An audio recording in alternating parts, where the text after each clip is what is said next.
Every year when we come to Christmas, I have to hunt for where we left the stuff last year from the Christmas crib. Where is the star? Where did it go? And the star, I think, is one of the great aspects of our Christmas crib.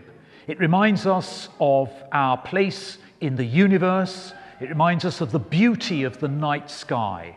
And in the Christmas story, it is the sign of where Jesus Christ is to be found. And we talk about people as being stars, not only film stars, but also people who are outstanding in the quality of their lives. In Sunderland, in the northeast, where I was a student, there was a person who was an absolute star. She lived in a block of flats in that area of Sunderland that had been bombed during the Second World War.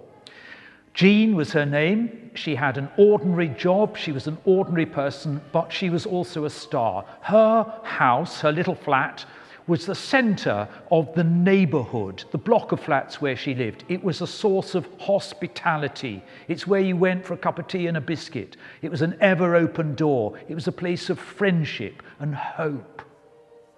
Jean was a star. Her flat was like a star shining out to say, here is hope in a darkened world.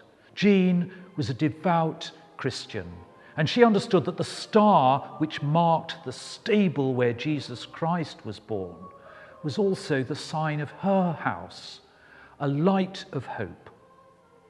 The stable became for us the sign of hope for peace. That's what the Song of the Angels was about, peace on earth. This Christmas, peace in Ukraine must be at the centre of our hearts and minds.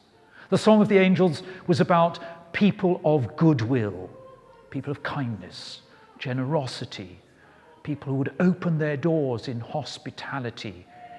It's a story of hope for the whole human race. And finally, it's a story about something else, about our relationship with God, the reality of the unseen world of heaven and our destiny. Another great figure from the Northeast, called Bede, wrote this: Christ is the bright morning star, and when the darkness of this world is past, he offers to his saints the promise of light and life and everlasting day. May the hope of life in all its fullness, the star of Bethlehem, be a sign of peace, of generosity, and of the glory of heaven for us this Christmas.